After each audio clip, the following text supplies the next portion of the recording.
नमस्कार, स्वागत है आप सभी का शिक्षा सिटी के इस यूट्यूब चैनल में। दोस्तों, हमने आरआरबी एनटीपीसी 2020 के लिए जो टेस्ट सीरीज स्टार्ट की हुई है उसके भाग 22 को आज के इस वीडियो में हम कवर करेंगे। तो चलिए वीडियो को शुरू कर लेते हैं और देख लेते हैं कि आज का हमारा जो भाग 22 है इसमें हमने कौन कौन से इम्पॉर्टेंट जीके, जीएस और करंट अफेयर्स के प्रश्नों को सम्मिलित किया हुआ है। तो चलिए वीडियो को शुरू कर लेते हैं।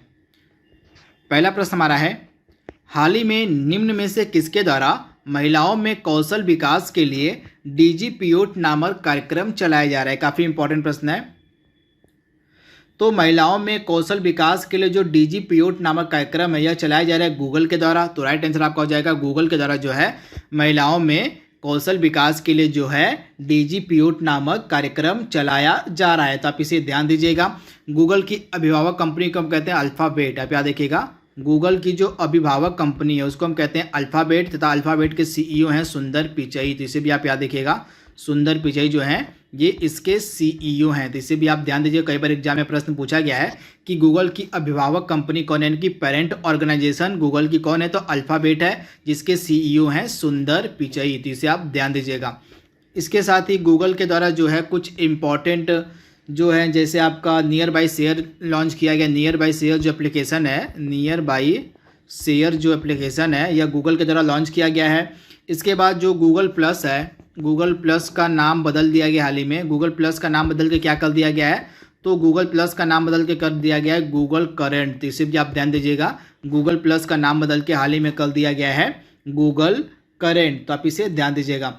अगला इंपॉर्टेंट प्रश्न हमारा है, हाल ही में अंतर्राष्ट्रीय योगा दिवस 2020 का जो मुख्य कार्यक्रम था यह कहाँ पे आयोजित किया गया।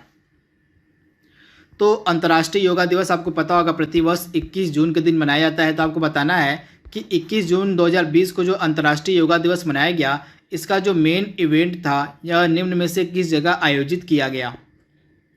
तो इसका मेन इवेंट आयोजित किया गया था लेह में। तो राइट आंसर आपका हो जाएगा लेह, यानी ऑप्शन ए इसका बिल्कुल सही है। अगला प्रश्न हमारा है, हाल ही में एक शॉर्ट वीडियो मोबाइल एप्लीकेशन जिसका नाम है कोलैब, इसको किसके द्वारा बनाया गया है। तो कोलैब नामक जो एप्लीकेशन है, शॉर्ट वीडियो मोबाइल एप्लीकेशन है, इसको बनाया है फेसबुक ने। तो राइट आंसर आपको हो जाएगा फेसबुक के द्वारा जो है यह एप्लीकेशन बनाया गया है। फेसबुक के सीईओ हैं मार्क जकरबर्ग। कौन है, तो मार्क जकरबर्ग जो है ये फेसबुक के सीईओ हैं। इसे आप ध्यान दीजिएगा। तथा फेसबुक के द्वारा जो है दो कंपनियों का अधिग्रहण किया गया। एक कंपनी है गीफी कंपनी और एक कंपनी है माइपिलरी। क्या नाम है, गीफी और माइपिलरी नामक दो कंपनियों का जो है हाल ही में फेसबुक ने अधिग्रहण कर लिया है। तथा भारत में एक प्रोग्राम चलाया जा रहा है फेसबुक के द्वारा जिसका नाम है वी थिंक डिजिटल। इस प्रोग्राम का क्या नाम है, तो वी थिंक डिजिटल नामक जो प्रोग्राम है यह भारत में चलाया जा रहा है फेसबुक के द्वारा। अगला प्रश्न हमारा है, हाल ही में भारत सरकार के द्वारा किस अधिनियम यानी कि किस एक्ट के तहत फेस मास्क और हैंड सैनिटाइजर को आवश्यक वस्तुओं की श्रेणी में रखा गया था। काफ़ी इंपॉर्टेंट प्रश्न है, यह आपके एग्जाम में 100% पूछा जाएगा। तो था एसेंशियल कमोडिटी एक्ट 1955, यानी कि आवश्यक वस्तु अधिनियम जो था 1955 का। इसके तहत जो है हैंड सैनिटाइजर और फेस मास्क को जो है आवश्यक वस्तुओं की श्रेणी में रखा गया था। तो राइट आंसर आपका हो जाएगा एसेंशियल कमोडिटी एक्ट 1955, जिसको हिंदी में कहते हैं आवश्यक वस्तु अधिनियम 1955, यानी ऑप्शन सी इसका बिल्कुल सही है। हाल ही में किस राज्य की सरकार ने एसटी और एसटी प्रमोशन में आरक्षण को खत्म करने का डिसीजन लिया है। तो यह राज्य सरकार है उत्तराखंड। उत्तराखंड की जो राज्य सरकार है उसने यह निर्णय लिया है कि उनके द्वारा जो है प्रमोशन में आरक्षण को खत्म कर दिया जाएगा। तो राइट आंसर आपका हो जाएगा ऑप्शन बी, उत्तराखंड की गवर्नमेंट। अगला प्रश्न हमारा है, अरुणाचल प्रदेश की राजधानी क्या है। काफ़ी इंपॉर्टेंट प्रश्न है। तो अरुणाचल प्रदेश की राजधानी क्या है, तो अरुणाचल प्रदेश की राजधानी आपको मिलेगी ईटानगर। तो राइट आंसर आपका हो जाएगा ईटानगर। और आपका जो आइजोल है किसकी राजधानी, तो मिजोरम की राजधानी को हम कहते हैं आइजोल। मिजोरम की राजधानी क्या है, आइजोल है। दिसपुर किसकी राजधानी है, तो असम की जो राजधानी है वो है दिसपुर। तो इसे भी आप याद रखिए। अगला प्रश्न हमारा है, फ्लिपकार्ट के वर्तमान में सीईओ कौन है। तो फ्लिपकार्ट के वर्तमान में सीईओ हैं कल्याण कृष्णमूर्ति। तथा फ्लिपकार्ट कंपनी को खरीद किसने लिया है, तो वॉलमार्ट ने। किसने, तो वॉलमार्ट नामक कंपनी ने फ्लिपकार्ट को खरीद लिया है तथा फ्लिपकार्ट की जो स्थापना है यह 2007 ईस्वी में की गई थी। दो व्यक्तियों के द्वारा मिलकर, सचिन बंसल और बिन्नी बंसल, इन दोनों ने मिलकर जो है 2007 ईस्वी में ई कॉमर्स कंपनी फ्लिपकार्ट को बनाया था तथा वर्तमान में फ्लिपकार्ट के सीईओ हैं कल्याण कृष्णमूर्ति तथा फ्लिपकार्ट को किस कंपनी ने खरीद लिया है? तो वॉलमार्ट ने। अगला प्रश्न हमारा है, भारत का सर्वाधिक चाय उत्पादक राज्य कौन सा है? काफ़ी इंपॉर्टेंट प्रश्न है। तो भारत का सर्वाधिक यानी कि सबसे अधिक जो चाय का उत्पादन है वह करता है असम राज्य। तो राइट आंसर आपको हो जाएगा असम यानी ऑप्शन ए। अगला प्रश्न हमारा है, राज्य के राज्यपाल की नियुक्ति कौन करता है? तो राज्य के जो राज्यपाल होते हैं उनकी नियुक्ति की जाती है भारत के राष्ट्रपति के द्वारा। तो राइट आंसर आपका हो जाएगा भारत के राष्ट्रपति यानी ऑप्शन जो इसका ए है बिल्कुल सही है, ऑप्शन ए। अगला प्रश्न हमारा है, विराट कोहली को जो है अर्जुन पुरस्कार कब दिया गया था? काफ़ी इंपॉर्टेंट प्रश्न है। तो विराट कोहली को 2013 ईस्वी में जो है अर्जुन पुरस्कार दिया गया था। तो राइट आंसर आपका हो जाएगा ऑप्शन ए, 2013 में विराट कोहली को अर्जुन पुरस्कार दिया गया था। वर्तमान में जो विराट कोहली हैं भारतीय क्रिकेट टीम के कप्तान हैं। अगला इंपॉर्टेंट प्रश्न हमारा है, भारत का सबसे ऊंचा जो बांध है वह कौन सा है निम्न में से? तो आपको पता होना चाहिए उत्तराखंड में स्थित है यह बांध टिहरी, इसका नाम है टिहरी बांध तथा यह आपको मिलेगा उत्तराखंड में। यह भारत का सबसे ऊंचा बांध है, तो आप इसे याद रखिएगा। तथा इसका जो निर्माण है किस नदी पर किया गया टिहरी बांध का? तो आपको पता होना चाहिए भागीरथी नदी है। तो भागीरथी नदी पर जो है टिहरी बांध का निर्माण किया गया है तथा यह भारत का सबसे ऊंचा बांध है। अगला इंपॉर्टेंट प्रश्न हमारा है, निम्न में से किस शहर को भगवत गीता की भूमि के रूप में भी जाना जाता है? तो भगवत गीता की भूमि के रूप में किस शहर को हम जानते हैं? तो कुरुक्षेत्र यानी ऑप्शन जो ए इसका बिल्कुल से जो कुरुक्षेत्र शहर है इसको भगवत गीता की भूमि के रूप में भी जाना जाता है। तो राइट आंसर आपका हो जाएगा कुरुक्षेत्र। कुरुक्षेत्र आपको मिलेगा हरियाणा में, तो इसे आप ध्यान दीजिएगा। अगला प्रश्न हमारा है, अमेजन के सीईओ कौन है वर्तमान में? तो अमेजन के सीईओ वर्तमान में हैं जेफ बेजोस यानी राइट आंसर आपका हो जाएगा जेफ बेजोस जो है वर्तमान में किसके सीईओ हैं? तो वर्तमान में ये सीईओ हैं अमेजन के। इसके साथ ही जो एलन मस्क हैं यह टेस्ला कंपनी के सीईओ हैं। कौन सी कंपनी? तो टेस्ला कंपनी है, इसके सीईओ हैं एलन मस्क। सत्या नडेला आपको मिलेंगे माइक्रोसॉफ्ट के सीईओ। और जो गूगल कंपनी है गूगल के सीईओ आपको मिलेंगे सुंदर पिचई। कौन है? सुंदर पिचई जो है गूगल के सीईओ हैं। अगला प्रश्न हमारा है, फिनलैंड की मुद्रा कौन सी है?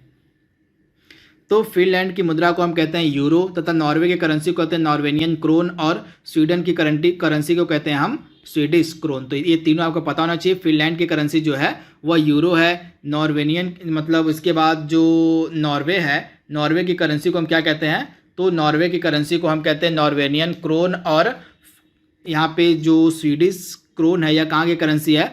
तो स्वीडिश क्रोन जो है करेंसी आपको मिलेगी स्वीडन की, तो आप इसे ध्यान दीजिएगा।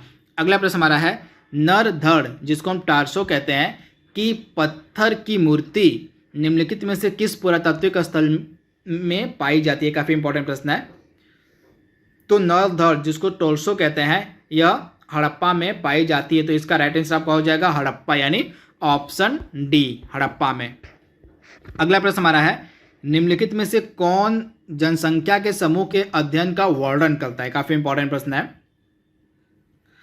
तो इसका राइट आंसर हो जाएगा क्या? इसमें से कौन है जो जनसंख्या के समूह का वर्णन करता है? तो सिंकोलॉजी इसका राइट आंसर हो जाएगा। क्या हो जाएगा? समपारिस्थितिकी जिसको हम हिंदी में कहते हैं, सिंकोलॉजी को हम कहते हैं समपारिस्थितिकी। तो यह जो है यहाँ पे जनसंख्या समूह का अध्ययन का वर्णन करता है सिंकोलॉजी। तो आप इसे ध्यान दीजिएगा, काफ़ी इंपॉर्टेंट प्रश्न तथा यह कई बार एग्जाम में पूछा गया कि जो जनसंख्या समूह है इसका जो अध्ययन है वो किसके अंतर्गत किया जाता है? तो आपका हो जाएगा सिंकोलॉजी। सिंकोलॉजी को हम कहते हैं हिंदी में समपारिस्थितिकी। अगला इंपॉर्टेंट प्रश्न हमारा है, ऋग्वेद के कौन से मंडल में गायत्री मंत्र है? आपको पता है जो ऋग्वेद है इसमें टोटल 10 मंडल हैं। ऋग्वेद जो हमारा सबसे प्राचीनतम वेद है इसमें आपको 10 मंडल मिलेंगे और इसमें 1028 जो हैं सूक्त हैं। तो आपको बताना है कि ऋग्वेद का कौन सा मंडल है जिसमें गायत्री मंत्र है। तो ऋग्वेद का मंडल है तीसरे मंडल में जो है सूर्य देवता को समर्पित गायत्री मंत्र है। तो इसका राइट आंसर आपको हो जाएगा तीसरा, यानी कि तीसरा जो क्या है मंडल है ऋग्वेद का, इसमें जो है गायत्री मंत्र का वर्णन है। अगला प्रश्न हमारा है, आग का जो आविष्कार है निम्नलिखित में से किस काल में हुआ था? काफ़ी इंपॉर्टेंट प्रश्न है।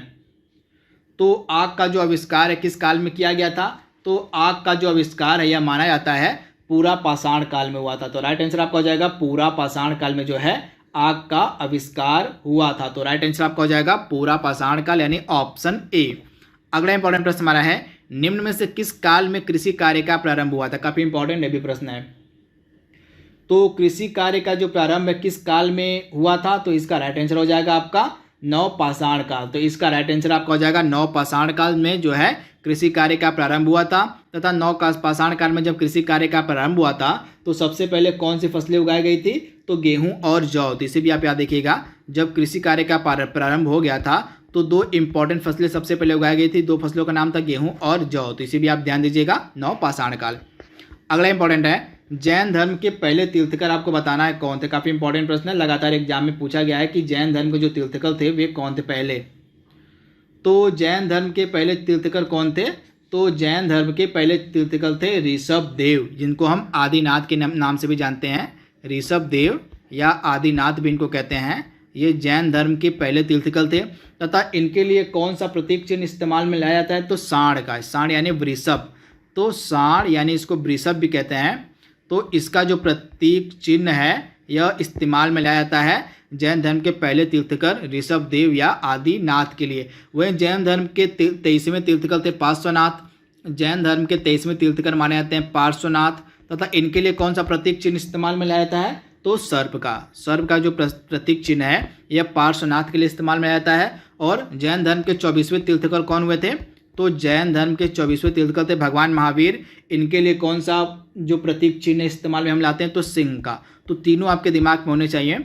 तो महावीर जो थे ये जैन धर्म के 24वें तीर्थकर थे। इनके लिए जो प्रतीक चिन्ह है वो इस्तेमाल में लाया जाता है सिंह का। और पार्श्वनाथ जो थे ये जैन धर्म के 23वें तीर्थकर थे। इनके लिए जो प्रतीक चिन्ह है सर्प का इस्तेमाल किया जाता है। और जैन धर्म के पहले तीर्थकर थे ऋषभ देव, जिनको हम आदिनाथ के नाम से जानते हैं। इनके लिए जो प्रतीक चिन्ह है वह इस्तेमाल में लाया जाता है सांड यानी कि वृषभ का। अगला इंपॉर्टेंट प्रश्न हमारा है, अभिनव भारत नामक संस्था की स्थापना किसके द्वारा की गई थी? काफी इंपॉर्टेंट प्रश्न है। तो अभिनव भारत नामक जो संस्था थी इसका स्थापना किसके द्वारा की गई थी? तो इसकी स्थापना की गई थी 1904 में वी.डी. सावरकर के द्वारा। तो राइट आंसर हो जाएगा अभिनव भारत नामक जो संस्था थी इसकी स्थापना 1904 ईस्वी में जो है की गई थी वी.डी. सावरकर के द्वारा। तो आप इसे ध्यान दीजिएगा। तथा जो सोहन सिंह भाखना थे इनके द्वारा किस संस्था की स्थापना की गई थी? तो हिंद एसोसिएशन ऑफ अमेरिका। आप याद रखिएगा, हिंद एसोसिएशन ऑफ अमेरिका नामक जो संस्था थी इसकी स्थापना की गई थी सोहन सिंह भाखना के द्वारा। तो आप इसे याद रखिएगा। तथा जो मैडम भिखाजी कामा थी इनके द्वारा किस संस्था की स्थापना की गई थी? तो पेरिस इंडियन सोसाइटी। आपको पता होना चाहिए सब। तो पेरिस इंडियन क्या हो गया? तो पेरिस इंडियन सोसाइटी की जो स्थापना है यह की गई थी मैडम भिखाजी कामा के द्वारा। तो आप इसे ध्यान दीजिएगा। अगला इंपॉर्टेंट प्रश्न हमारा है, निम्न में से किस नदी को दक्षिण भारत की गंगा के नाम से जानते हैं? काफी इंपॉर्टेंट प्रश्न है। तो दक्षिण भारत की जो गंगा है वह कौन सी नदी मानी जाती है? तो दक्षिण भारत की गंगा हम कहते हैं गोदावरी को। तो राइट आंसर आपका हो जाएगा दक्षिण भारत की जो गंगा है उसको हम गोदावरी कहते हैं, यानी राइट आंसर आपका हो जाएगा ऑप्शन सी। गोदावरी को जो है दक्षिण भारत की गंगा के नाम से जाना जाता है। तो राइट आंसर आपका हो जाएगा ऑप्शन सी, जो है गोदावरी नदी जो है इसको दक्षिण भारत की गंगा के नाम से जाना जाता है। अगला इंपॉर्टेंट प्रश्न हमारा है, जो राष्ट्रीय एकता दिवस है यह प्रतिवर्ष कब मनाया जाता है? काफ़ी इंपॉर्टेंट प्रश्न है। तो प्रतिवर्ष जो राष्ट्रीय एकता दिवस है यह कब मनाया जाता है? तो आपको पता होना चाहिए जो प्रतिवर्ष राष्ट्रीय एकता दिवस है यह हम मनाते हैं 31 अक्टूबर के दिन। 31 अक्टूबर के दिन हम क्यों मनाते हैं राष्ट्रीय एकता दिवस? तो 31 अक्टूबर को जन्म दिवस होता है किसका? आपको पता होना चाहिए 31 अक्टूबर को जन्म दिवस होता है सरदार वल्लभ भाई पटेल का। आप याद रखिएगा, सरदार वल्लभ भाई पटेल का जो जन्म दिवस होता है यह 31 अक्टूबर के दिन होता है। तथा इसी दिन को जो है हम मनाते हैं राष्ट्रीय एकता दिवस के रूप में। तो आप इसे ध्यान दीजिएगा। तथा सरदार पटेल, जो सरदार वल्लभ भाई पटेल हैं, इनकी जो प्रतिमा है वह कहाँ पे हाल ही में बनाई गई है? तो सरदार वल्लभ भाई पटेल की जो प्रतिमा है यह कहाँ पे बनाई गई है? तो यह बनाई गई है गुजरात के नर्मदा नदी के किनारे, एक है केवड़िया जिला। आप याद रखिए, गुजरात में एक केवड़िया नामक जिला है, नर्मदा नदी के किनारे आपको मिलेगा गुजरात में। यहीं पे स्टैचू ऑफ यूनिटी बनाया गया है जो कि सरदार पटेल की सबसे बड़ी प्रतिमा है। तो आप इसे ध्यान दीजिएगा, यह प्रश्न आपके एग्जाम में 100% पूछा जाएगा। इसके बाद अगला इंपॉर्टेंट प्रश्न हमारा है, वेब पेज किस भाषा में लिखे जाते हैं। काफ़ी इंपॉर्टेंट प्रश्न, आपको बताना है कि जो वेब पेज हैं यह किस भाषा में लिखे जाते हैं। तो जो वेब पेज है ये किस भाषा में लिखे जाते हैं, तो वेब पेज लिखे जाते हैं कौन सी भाषा में, तो HTML में। तो राइट आंसर आपका हो जाएगा HTML में जो है वेब पेज लिखे जाते हैं। तो आप इसे ध्यान दीजिएगा। अगला इंपॉर्टेंट प्रश्न हमारा क्या कह रहा है, यूपीएस का विस्तृत रूप क्या है। यूपीएस का आपको विस्तृत रूप बताना है कि यूपीएस का जो विस्तृत रूप है वह क्या है। तो यूपीएस का विस्तृत रूप क्या होता है, तो अनइंटरप्टेड पावर सप्लाई। तो राइट आंसर आपका हो जाएगा अनइंटरप्टेड पावर सप्लाई, यानी कि ऑप्शन जो ए है इसका बिल्कुल सही है। अनइंटरप्टेड पावर सप्लाई जो है यूपीएस का पूरा नाम यानी कि विस्तृत रूप होता है। अगला इंपॉर्टेंट प्रश्न हमारा है, पृथ्वी पर किसी पिंड का जो भार है, पृथ्वी पर किसी पिंड का भार किस बिंदु पर न्यूनतम होगा आपको बताना है। तो पृथ्वी पर किसी वस्तु का जो भार है वह किस पिंड पर न्यूनतम होगा, तो भूमध्य रेखा पर, यानी ऑप्शन ए इसका बिल्कुल सही है, भूमध्य रेखा। अगला प्रश्न हमारा है, किसी वस्तु द्वारा तय की गई दूरी को हम किस में मापते हैं। तो किसी वस्तु द्वारा तय की गई दूरी को हम ओडोमीटर से मापते हैं। तो राइट आंसर आपका हो जाएगा ओडोमीटर, यानी ऑप्शन इसका बी है, बिल्कुल सही। अगला प्रश्न हमारा है, हवा में जो ऑक्सीजन की मात्रा होती है वह कितनी होती है। तो हवा में ऑक्सीजन की मात्रा आपको मिलेगी 20.95% और जो नाइट्रोजन उसकी मात्रा है 78.09% और कार्बन डाइऑक्साइड की मात्रा है 0.03%। तो तीनों की मात्राएं आपको दिमाग में रखनी है।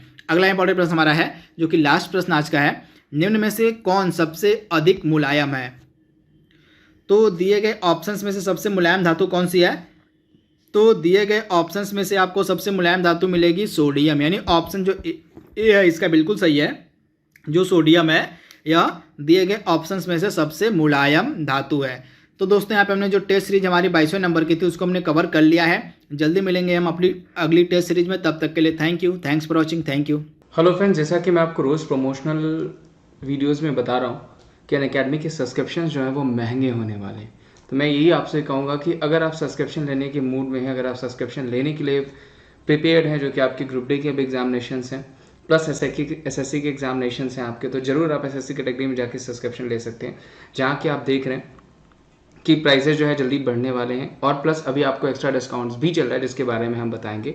तो जल्दी से सब्सक्रिप्शन ले लीजिए। बेनिफिट्स क्या क्या मिलेंगे कि आपको डाउट क्लियरिंग सेशंस को प्रायोरिटीज़ दी गई हैं, वो आपको मिल जाएंगे, लाइव सेशंस मिल जाएंगे, लाइव क्लासेस मिल जाएंगे, इंटरेक्टिव क्लासेस जिसमें मेरी भी क्लासेस दिखती हैं।